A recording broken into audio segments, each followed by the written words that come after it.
Las estrategias de supervivencia y las esferas de experimentación. En videos anteriores, les compartía cómo hemos naturalizado un sistema que condiciona la forma en que nos vemos, valoramos y reconocemos a nosotros mismos. Y que esto se ha tomado como una guía de vida y de educación a los niños. También les compartía que los padres fungen como puente que conecta a los niños al sistema externo, y que los niños se ven orillados a renunciar a ser ellos mismos para entender el amor distorsionado que los adultos entienden. El niño, a través de las experiencias infantiles, crea unas estructuras con las que se define a sí mismo y con las que define al mundo entero, creando así un montón de estrategias de supervivencia para conseguir el amor, la aceptación, la aprobación, la validación, la comprensión y la integración, entre otras muchas cosas. También les compartía que de todo lo que se responsabilice un niño de su sistema familiar, lo llevará al exterior para responsabilizarse con todas las personas y escenarios que se presenten, incluso en su edad adulta.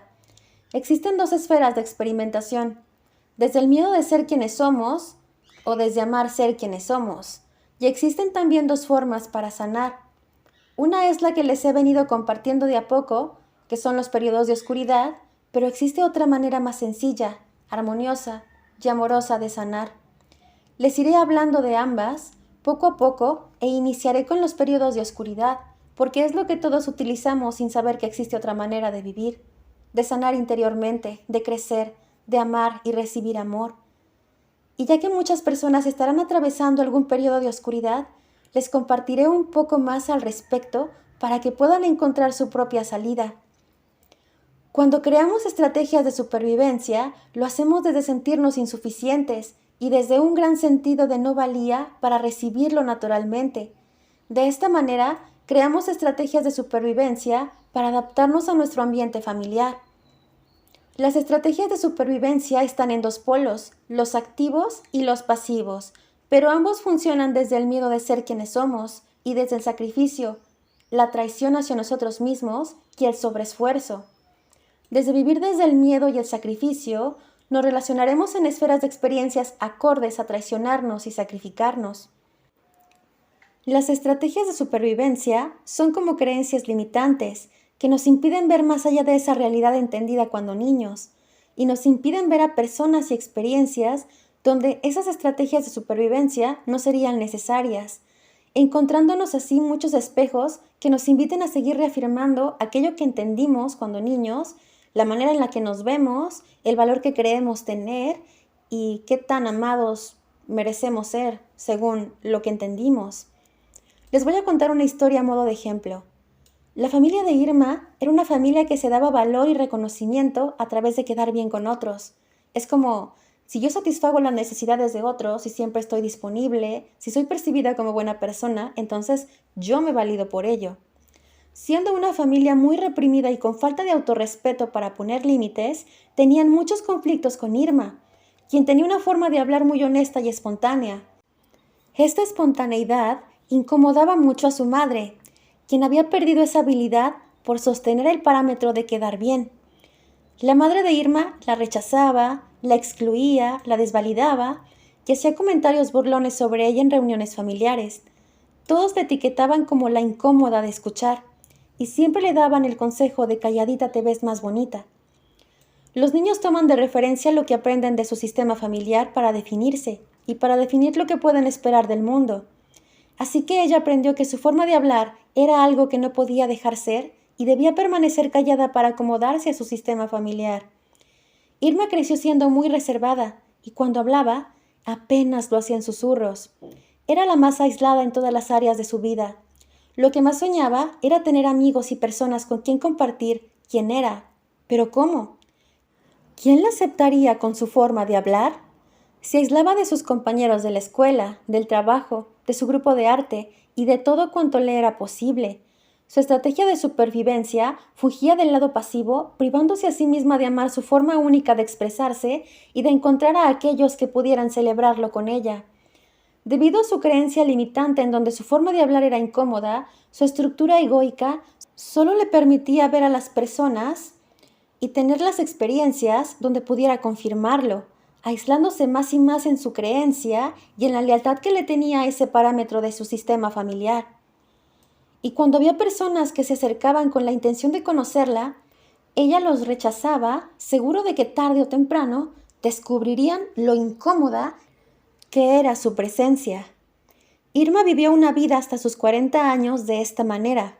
Por un tiempo estuvo en una etapa de oscuridad, hasta que por fin se dio a la reflexión y decidió que estaba dispuesta a aceptarse tal y como era. Cuando una persona llega a esta conclusión, crea una fractura en su estructura egoica. Las estructuras egoicas son creadas para satisfacer la comodidad del sistema familiar, pero el aceptarnos tal y como somos es un golpe directo a todas las estructuras. Al llegar a esta conclusión, que funcionaba perfecto para el caso de Irma, entonces conoce a Miranda, quien sería su primera y mejor amiga. Al inicio, Irma se sentía insegura. Ella se había abierto a aceptar una parte de ella como decisión personal, pero no tenía la experiencia siendo aceptada por otro. Miranda, quien desconocía su situación, se sintió cómoda con ella y la invitó a celebrar su cumpleaños número 38, y se despidió de ella diciéndole lo agradable y ocurrente que le parecía. Irma se quebró en llanto. Finalmente el peso que tanto cargaba podía ser liberado. Nuestras estrategias de supervivencia nos mantienen insistentes a aquellos que no tenían la habilidad para amarnos y aceptarnos. Y esa insistencia nos conduce a personas donde sigamos insistiendo porque no creemos en la posibilidad de que existan experiencias donde podamos solo ser nosotros mismos. Las estrategias de Irma eran, digamos, del tipo pasivo. Yo sacrifico mi expresión para acomodarme a mi sistema familiar. Y ella creía que en todas partes tendría que sacrificarse para acomodar a otros a su presencia. Sanar a través del dolor es insistir con nuestras estrategias de supervivencia hasta hacernos trizas y poder abrirnos a buscar otra manera, pero sin saber sobre nuestras posibilidades. Nuestras experiencias infantiles no nos impiden crear un mundo feliz para nosotros, aunque dependiendo de qué tanto nos enseñaron a odiarnos o qué tanto entendimos que no merecíamos amor, será el trabajo que invertiremos en abrirnos constantemente a amarnos y aceptarnos tal y como somos. Abrirnos a la posibilidad de amar algo de nosotros implica un periodo de adaptación en el que poco a poco nos demos cuenta que estamos a salvo, siendo quienes somos. Ahora les compartiré la historia de Roberta. Roberta se crió en un sistema familiar que tendía a la perfección y cuando ella se equivocaba, los castigos y los golpes eran severos. Roberta desarrolló una estructura muy controladora para evitar a toda costa la falta de habilidad de sus progenitores para la flexibilidad. Al crecer, su estrategia de supervivencia la agobiaba y le causaba muchos conflictos. Ella había aprendido que no podía amarse en el error y en el no saber, y que si se daba estos lujos sería duramente castigada. Así que cargaba con este parámetro validándose y desvalidándose según qué tan perfecta era. De la misma forma, validaba y desvalidaba a otros según su estándar de perfección, y esto le causaba mucho estrés y conflictos con otros. Un día cometió un error importante en su trabajo. Aterrada y nublada por su estrategia de supervivencia, armó evidencias para responsabilizar a alguien más de su error. La empresa despidió a esa persona y Roberta se quedó con un gran sentimiento de culpa. Roberta no entendía a su miedo, ya que nadie la golpearía y castigaría severamente por cometer errores. Su miedo le impedía asumir su responsabilidad. Sus estrategias de supervivencia le hacían temer desproporcionadamente a las consecuencias de sus errores.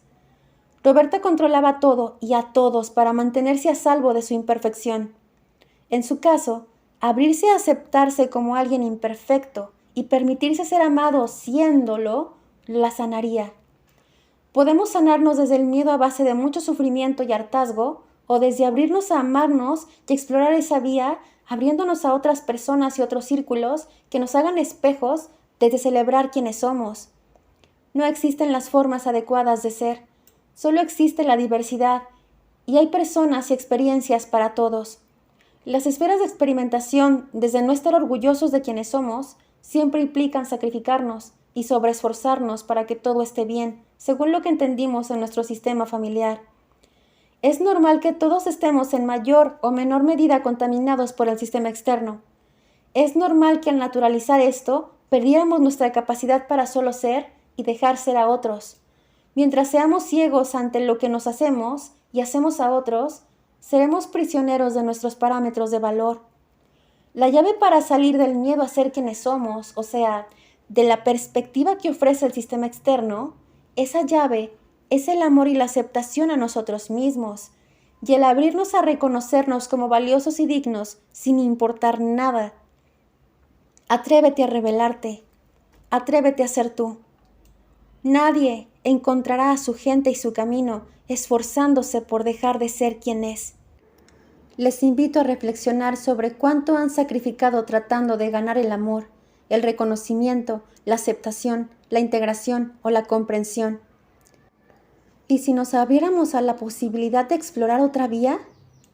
Cuantos más se abran a dejar el sobreesfuerzo, más y más personas encontrarán a su gente y sus oportunidades.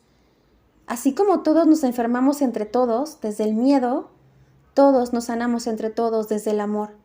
Existe otra manera, recíproca, ligera y armoniosa, pero necesitamos despertar y abrirnos a la posibilidad de sanarnos, amándonos y aceptándonos incondicionalmente.